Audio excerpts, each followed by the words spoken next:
time in France. Historic win, Kevin. It was a lot of fun. So let's get started right now.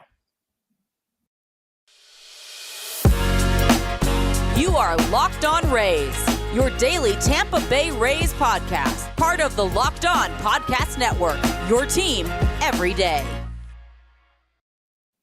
Hello, my name is Kevin Weiss. I'm Ulises Sambrano. And we're the host of the Locked On Rays podcast, part of the Locked On Podcast Network. Thank you for making the Locked On Rays podcast your very first listen every day.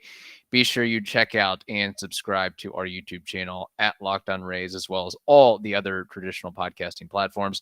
You can also find us on Twitter and Instagram at Locked On Rays, and email us anytime, lockedonrays@gmail.com. We will have a mailbag episode this week, tomorrow, Wednesday's episode, to be exact. So send us your questions. You can, again, DM us or email us, lockedonrays@gmail.com. I think we've already received one or two that have trickled in, not to mention all the fantasy baseball voice memos that we have to get through eventually if they haven't, if they're still relevant as far as the season is concerned. But man, what is certainly relevant is the Tampa Bay Rays, as we alluded to in the open, 4-0 for the first time in franchise history, which to me, when I heard it, I got to be honest, full disclosure, I listened to the broadcast, Andy and Neil, for most of the evening. I was out running errands, but that surprises me. In 25 years of Rays baseball and all the years that they've been successful since 2008, I would have thought there'd be a 4-0 in there. I know there's been, a 6-1, 6-2 start, things of that nature, but still a nice little historic feat there for your Tampa Bay Rays. Yeah, and it's cool, on the 25th anniversary, something historic happens like that. That's awesome. But I'm with you, man. I did not know that they had never gone 4-0, because I remember 2010. I believe Hellickson got that third victory against the Yankees. Why do I remember that 13 years later? But I do. And I guess they didn't win the fourth one after, I don't know who was pitching after Hellickson, but they definitely did not get the win. But it was a great win. And again, Kevin, we are talking about the starting pitcher here in Drew Rasmussen. This is my guy in the rotation. So I said it on Twitter, man. I think he's quickly becoming my favorite Rays pitcher since Alex Cobb. And you know how much I like Alex Cobb. It's the way that he just attacks the zone, his body language out there. It's really cool to see. And I mean, the cutter that he developed last year is working. The slider, the fastball at 97, 98, attacking the strike zone. I know it's the Washington Nationals. I know they're not a powerhouse, but that doesn't matter when your quality of pitches are there. I mean, that means that they could still be there no matter who is in front of you. So again, I just have to start by giving them props, especially to Drew Rasmussen. It's going well when Rob Friedman, Pitching Ninja, puts a clip or two of Drew Rasmussen on in the game, gives him some love, I think, for a couple 97, 98 mile per hour fastballs at the top of the zone. And again, Drew Rasmussen is your number 4 right now. And if and when Tyler Glasnow gets back, he'd be your number 5. A lot of teams, he'd be a number 2 or a number 3. And it wouldn't surprise me in the least if eventually the Rays opt to do the Yandy Diaz, Pete Fairbanks, Jeffrey Springs approach of, hey, you look like a pretty solid candidate for a contract extension. Let's help you out. And all that he's uncovered with the Tommy John surgeries and transitioning from a reliever to a starter. He is definitely one of those poster childs for the Rays as far as makeovers are concerned. And thinking about the pitching staff, I did a radio hit earlier today. And, I think that it was brought up that despite all that we talk about Springs, Rasmussen, Glasnow when he comes back, McClanahan, Eflin, and we can go on down the list of eventually Yanni Chirinos and Taj Bradley. I feel like this rotation is still underrated, still not getting the love. I mean, if we look at some of the preseason articles and spring training articles, top 10 rotations, the Rays were near the bottom of that top 10 or nowhere to be found in the top 10 based Nowhere on to be found. some outlets out there. Nowhere to be found on MLB.com's top 10 rotations, which is insanity to me. I just could not believe that. But again, Rays fans should not get mad at this. We're used to it, right? Like, I mean, when have they ever actually given props to the Tampa Bay Rays? It's very few and far between. Even Jeff Passan tweeted out like, "Oh, if when Tyler Glasnow comes back, this could be one of the best rotations out there." Could be. It already should be and is, yeah. It already should be. What are you talking about, Jeff? I love you, Jeff, but come on. What are you doing? So I feel like they're going to be underrated, but if they keep doing what they're doing, which is ridiculous, 1 run allowed, all of the starters right now have only allowed 1 single run, and all of them have gone 6, except for Zeppelin, who went 1. Yeah. 1 less, sorry, 5 innings. So this rotation is sick, man. It's really cool. we got more to discuss on that and this game in general, but first we have to tell you about Gametime. Gametime is the place for last minute ticket deals. Forget planning months in advance. Gametime has deals on tickets right up to the day of the event. You can get exclusive flash deals on tickets for football, basketball, baseball, concerts, comedy, theater, and so much more. The Gametime guarantee means you'll always get the best price if you find tickets in the same section and row for less. Gametime will actually credit you 110% of the difference. Believe it or not, it is the fastest growing ticketing app in the country for a reason. Get images of your seat before you buy so you know exactly what to expect when you arrive, and you can buy tickets in a matter of seconds, just a couple taps, and you are all set. Tickets are sent directly to your phone. Love that.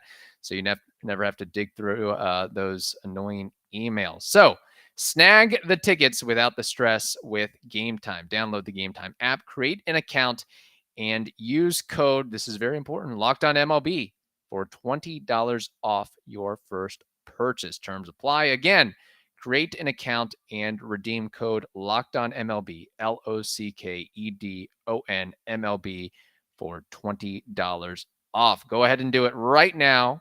Download that Gametime app today. Last minute tickets, lowest price guaranteed. Ulises, speaking about the pitching staff, and of course, it's like one starting pitcher trying to one up the next. Let's hope it continues tomorrow evening or tonight. We're recording this on a Monday evening with Josh Fleming, although that remains to be seen. But it brings me back to that prop bet or question that OG listener Ty McCann brought up of 0.5 over under on no hitters this year for the Rays. I'm starting to lean towards the over. Now, I know with Ty McCann, I don't know if he specified if it has to be a legit no hitter or a combined no hitter.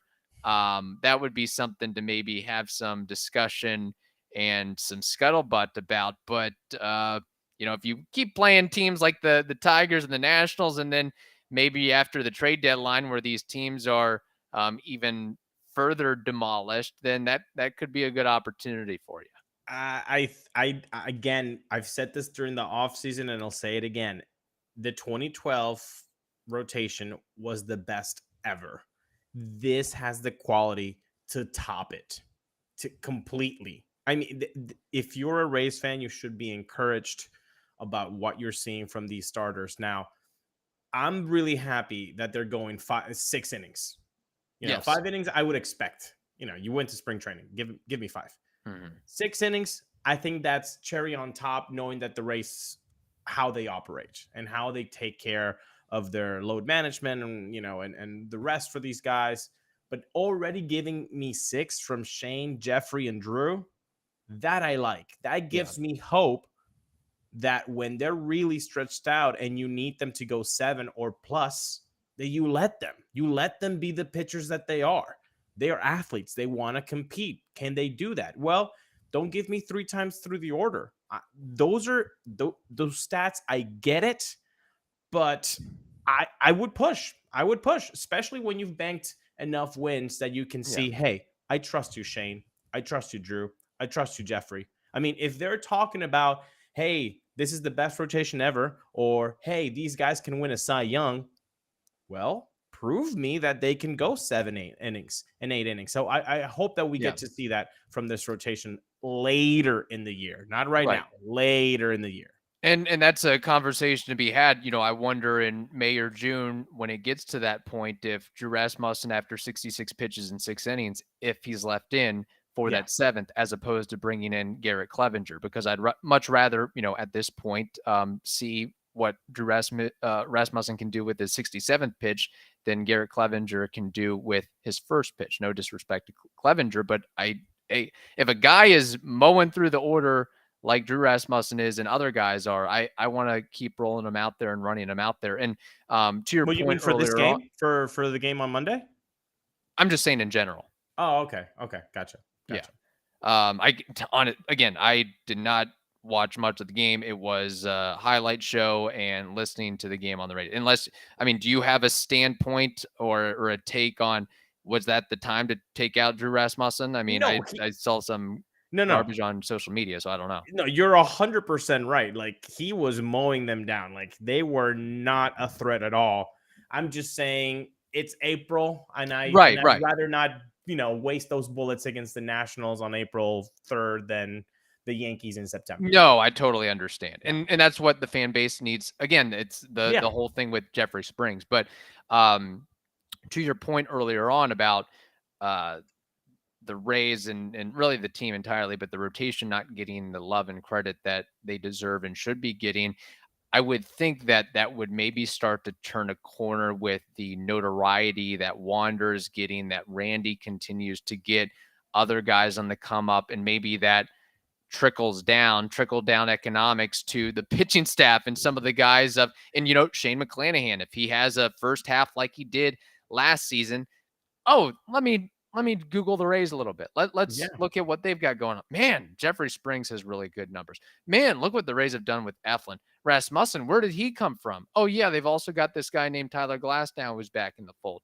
So I feel like you would hope that it eventually helps the team from that standpoint. The bullpen, it's almost a lost cause just because the way bullpens are nowadays and the volatility and the way that the Rays are, they're not going to have that one closer that gives you 30, 35, 40, 45 saves. And if the team keeps succeeding and keeps winning, that also gives you notoriety. Like, why would the mainstream, sports talk shows be talking about the Yankees or the Red Sox when they're 3rd and 4th? Yes. You're going to have to tell the story of why they're 3rd and 4th, and then it would be because the Rays are 1st. Hopefully that's what happens. And you know what? Worst case scenario, even if they don't worry about it. Keep on winning, keep pitching like you're doing, and keep your head down. I feel like, I think Neil Solon said this on the broadcast, that the Rays seem to be pitching like they have a chip on their shoulder. Like, they saw the fact that MLB.com did not put them in the top 10 starting pitching rotations, and they just, like you say, bulletin board material. Mm-hmm. Okay, they don't think we're top 10. Let's show them. We don't care, but let's show them. Yeah, no, that's very fair indeed. Again, the Rays beat the Nationals by a score of 6-2. 3 bombs. Maybe homers aren't a concern. Maybe power isn't a concern. Again, it is the Tigers in the Nationals. But last I checked, the Rays are up there in terms of the leaderboard of home runs combined. So I know it's still early, but maybe you'll get just enough satiation from the likes of Luke Raley and Isaac Paredes helping out Yandy Diaz and Brandon Lau and Wander Franco and Randy Arozarena. And I know what would have made Peter Bendix and Eric Neander's job way better to try to make up this roster. It would have been if they had ultimate pro baseball GM at their fingertips like you can, because I know that if you're watching / listening to this podcast, you have dreamt of being a baseball GM. Well, this game allows you to manage every strategic aspect of a franchise. You can hire the right coaches and staff. You can scout and draft the players, and you navigate through the whole season to finally get that trophy. So this is all in a challenging and realistic game world. Ultimate Baseball GM is completely free and playable offline.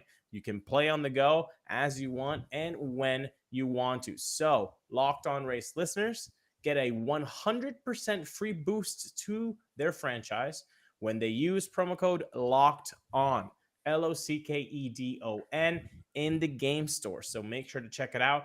You can download the game at probaseballgm.com. You can scan the code, or even easier, just look it up on your app store. Again, that's probaseballgm.com. Ultimate Baseball GM. Start your dynasty today. Yeah, and just touching on the offense real quick. Again, I'm so happy and proud for what Luke Raley was able to showcase in this game. Again, the 2 homers, just easy power, and again, the time is now for him, and he's showing earlier on that he's capitalizing on the opportunity, because a guy like Luke Raley, I don't think he has the pedigree or the buildup. He struggles for a month and a half. You don't know if he gets that other chance again. So the onus is really on him to produce, and being able to showcase that, I think, is very important, while also playing first base and left field. And, getting the call to, hey, you're a cleanup hitter tonight, and being able to handle that with aplomb, I think, is very important. And additionally, kind of the bottom third of the order, picking up the slack as well. And being a guy that gets a chance to be in an opening day roster, and knowing full well that the whole offseason, the mantra was the Rays need to get left-handed power against righties, and they didn't cut you, and you're the guy.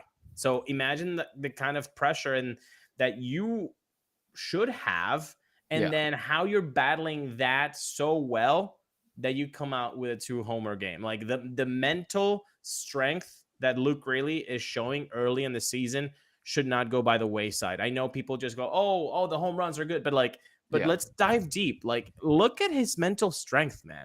Like that says so much about what Luke Raley is. So applause goes to Luke. And before and I'll just say, I could be wrong, but I really think I don't think he's going to be a perennial all-star or anything like that, but I could see him capitalizing on this opportunity and not turning back, and having a major league career that lasts the next 6, 7, 8 years, and really, really being satisfied. And we look back and say, man, Luke Raley was a pretty solid player. It's so funny because we had never really focused on or talked about Luke Raley. We did in spring training, but before that, the off season, he was just really an afterthought of, okay, he's on the 40-man. Where's he ever going to fit in? Or, we're always looking for, okay, yeah, there's Luke Raley on the roster, but we need something better and shinier. And even then it was like, okay, yeah, there's Luke Raley, but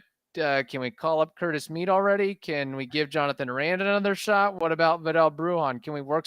There's no way we can keep Josh Lowe and Luke Raley on the opening day roster combined. Something's got to give. And no, he's proved himself. And that's why, and I tell you why we did that, because the shinier toy didn't come. Yeah. The shinier toy with the fancy name and the more dollars assigned to his name didn't come. So this is exactly what I'm talking about. Like, Luke Raley knows this, and yet he's coming through early in the season, which is very difficult to do. So tremendous job. I do want to highlight other guys in that game. Randy Arozarena hustling in the first inning, then giving a chance to Luke Raley with a 2-run bomb. Those are the things that might not make it into the box score, but they make it on this pod. We like to highlight things like that. I believe also Evan Klosky had a really good tweet about that too. Those are the little things that you have to do. That's why Randy Arozarena is such a valuable player. Like, he hustles, man. And you want guys that hustle, because that could have easily been the third out, and then that's it. And then you don't give a guy like Drew Rasmussen the 2-run lead to start the game. And then how does that affect Drew Rasmussen to just have a 2-0 lead? Everything matters. So good on Randy to do that. Of course, Luke Raley. I do want to say that Isaac Paredes with the pop flexing a little bit, that's awesome. But I might be a little bit more interested, Kevin, in the fact that he went the other way for a single. Yeah. Okay. Like we talked about that in his player review. Again, we have a playlist on YouTube for all the player reviews that we did that. So go make sure to check that out if you haven't. We talked about that. Isaac, he needs to go the other way to elevate his game further, to not just be a one-dimensional type player that everybody knows that you can just pull the ball. Well, we're gonna hit you with the with sweeping sliders and everything down and away. Well, guess what? If he's able to take those to second base and first base side, well, now you're going to be a little bit more of a difficult out. And I think that's a great sign to see from Paredes. And correct me if I'm wrong. And again, I've just more or less watched highlights of late. Is his glove work showing pretty well at third, being able to make the play that he should make? Again, you've been watching more baseball of late than I have. So there was a play in today's game that he went to his left, he dived, and he wasn't able to get the ball in his glove, and it kind of made a little bit of a tense situation there in the seventh. I believe seventh, yeah. And it was followed up. That actually happened after a Brendan Lau error at second base. So then it was like a back-to-back with Garrett Clevenger. And so Garrett Clevenger, I know he it's going to look like he had a bad night. Yeah. But when you get a ground ball to Brendan Lau and he fumbles it, like that was an error. Brendan Lau will be the first guy to tell you, that's on me. I should have gotten that. Then Isaac could have gotten that. In another reality, I can see how he would be able to make that play. So Garrett Clevenger is like, okay, 2 grounders and I don't get any outs. So yeah, I think mostly though, I do like Isaac's glove work. I do. Yeah. And again, the importance of power and changing the game with a swing of the bat and putting the ball over the fence. The Rays were 0 for 5 with runners in scoring position, I believe. You have that in front of you? I don't have that in front of me. Okay. Trying to look it up, man. I just had it. Yeah, 0 for 5 with runners in scoring position. So the long ball, that's where the long ball takes advantage. All right. This next game that we have, Chad Kuhl going up against Josh Fleming. And I would be tempted, based on the histories of these pitchers, I would be tempted to take the over, but based on the fact that the Nationals, I guess, can't score more than 1 run or 2 runs in a ball game, and you look at their lineup, if you're a Nationals fan, I mean, I can't imagine being the Locked On Nationals host. It's just going to be dreadful all season long. I mean, outside of maybe Keibert Ruiz, and that's almost a stretch. Like, is there anybody that you want to go out? Man, I got to get this guy's jersey. Like, you look up and down that order 1 through 9, and you're chomping at the bit to champion a player or two. I find it really hard to get up about that. Having said that, or tied into that, it kind of, I would think give the team and Josh Fleming some confidence of, hey, I should at least be able to, handle some of these guys or handle the lineup 1 time through, 1.5 time through. I love that Fleming's first start of this year is going against this type of lineup.